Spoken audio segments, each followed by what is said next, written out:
সামনেই নববর্ষ, আর নববর্ষ হচ্ছে আমাদের বাঙালিদের কাছে একটা আবেগের বিষয়। এদিন আমরা প্রত্যেকেই কিছু না কিছু স্পেশাল করার চেষ্টা করি। তো তার জন্য আমিও নিয়ে এসেছি তোমাদের জন্য নববর্ষ স্পেশাল চিকেন কারি রেসিপি। তো চলো আর দেরি না করে ঝটপট রেসিপিটা দেখে নাও। তো প্রথমে আমি মশলা করে নেব। তার জন্য আমি এখানে দেখো কাঁচা আর পাকা লঙ্কা নিয়েছি, আর নিয়েছি রসুন আদার টুকরো। প্রথমে আমি মিক্সিং জারে দিয়ে দেবো জিরে, তারপর দিয়ে দেবো আদার টুকরোগুলো। এবার আমি দেব কাঁচা লঙ্কা। কাঁচা লঙ্কাটা তোমরা তোমাদের প্রয়োজন অনুযায়ী কম বা বেশি করতে পারো। এরপর আমি দিয়ে দেব রসুন। রসুনগুলো এখানে আমি সবগুলো দেব না, কয়েকটা রসুনের কোয়া আমি রেখে দেব। আর সেগুলো কি করব সেটা ভিডিওর পরবর্তীতে তোমরা দেখতে পাবে, তাই স্কিপ না করে পুরো ভিডিওটা দেখার অনুরোধ রইল। তো দেখো, এবার আমি সামান্য একটু জল দিয়ে এটাকে ভালোভাবে বেটে নিয়ে ফিরে আসছি। তো মশলা আমাদের বাটা হয়ে গেছে বন্ধুরা। তো চলো এবার আমরা চিকেনটা ম্যারিনেট করে নেব। তার জন্য দেখো আমি এখানে 1 কেজি চিকেন নিয়েছি। এবার এতে আমি দিয়ে দেব পরিমাণ মতো নুন, আর দেব সর্ষের তেল।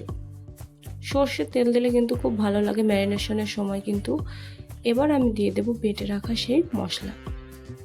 আমার ভিডিও যদি তোমাদের একটু হেল্পফুল বলে মনে হয় তাহলে অবশ্যই আমার ভিডিওতে একটু লাইক করে দিও, আর আমার চ্যানেলটা সাবস্ক্রাইব করে রেখো এরকম ধরনের আরও ভিডিও দেখার জন্য।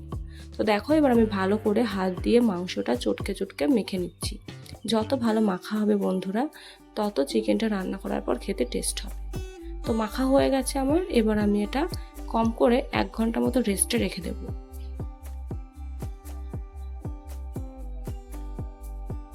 তো চলো বন্ধুরা, 1 ঘন্টা পর আমি ফিরে এসেছি। কড়াইতে আমি সর্ষের তেল গরম করে তাতে দিয়ে দেব ডুমো করে কেটে রাখা আলু। এবার আমি আলুগুলো নেড়ে চেড়ে ভালো করে ভেজে নেব। নববর্ষের দিন তোমরা কে কি করছো বন্ধুরা? তোমাদের কি প্ল্যান আছে? অবশ্যই আমাকে কমেন্ট করে জানিও। তো দেখো, আমি আলুগুলো ভেজে নিচ্ছি, আর আমার আলুগুলো ভালোভাবে ভাজা হয়ে গেছে। দেখতে পাচ্ছ নিশ্চয়ই তোমরা ভিডিওতে।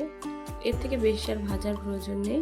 এবার আমি আলুগুলোকে তেল থেকে ছেঁকে তুলে নেব। তো ওই তেলে আমি দিয়ে দেব 2টো তেজপাতা। তেজপাতাগুলোকে আমি 2 টুকরো করে দিয়েছি। তেজপাতাটা লাল লাল করে ভেজে নিয়ে তাতে আমি দিয়ে দেব পেঁয়াজ কুচি।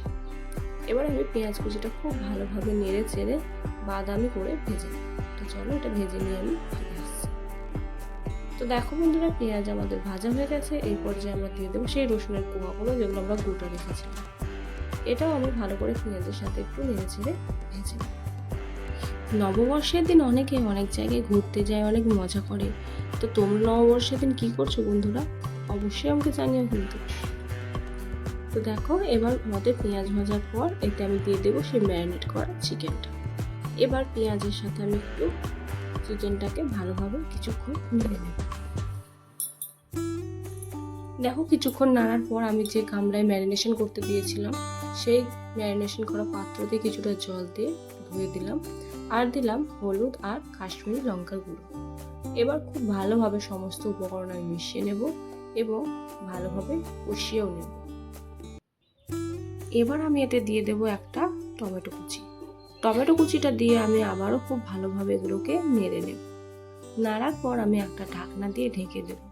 তারপর কিছুক্ষণ পর আমি ফিরে আসছি বন্ধুরা।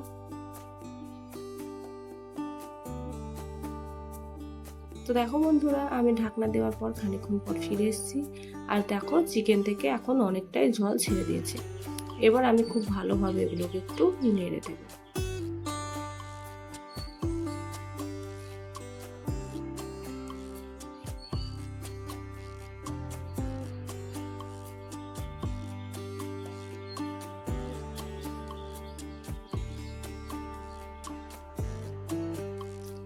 তো নাড়াচাড়া হয়ে গেছে। এবার আমি দিয়ে দেব আগে থেকে ভেজে রাখা সেই আলুগুলো। এবার আলুটাও চিকেনের সাথে আমি একটু কষিয়ে নেব। চিকেনের তো অনেক রকমই রেসিপি হয় বন্ধুরা। তোমরা চিকেনের কোন রেসিপিটা খেতে বেশি পছন্দ করো আমাকে অবশ্যই কমেন্ট করে জানিও। এবার আমি দেখো কষানোর পর বেশ খানিকটা জল দিয়ে দিলাম, যাতে আলুগুলো আমাদের সিদ্ধ হয়ে যায়। সেই জন্য আমি একটা ঢাকনা দিয়ে ঢেকে দিলাম। তো তো দেখো বন্ধুরা, আমি ফিরে এসেছি আর আমাদের চিকেন আলু সব সিদ্ধ হয়ে গেছে। এবার আমি উপর থেকে ছড়িয়ে দেবো একটু গরম মশলা গুঁড়ো আর দেবো ধনেপাতা কুচি। এবার খুব ভালোভাবে আমি সব কিছু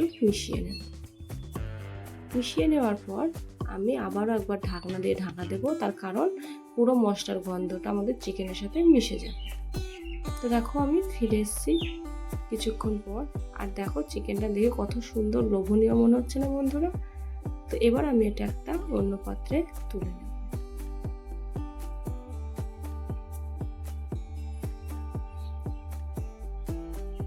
এই রেসিপিটা তোমরা ভাত, রুটি, লুচি, পরোটা সবকিছুর সাথে খেতে পারো বন্ধুরা। তো রেসিপিটা তোমাদের কেমন লাগলো অবশ্যই আমাকে কমেন্ট করে জানিও।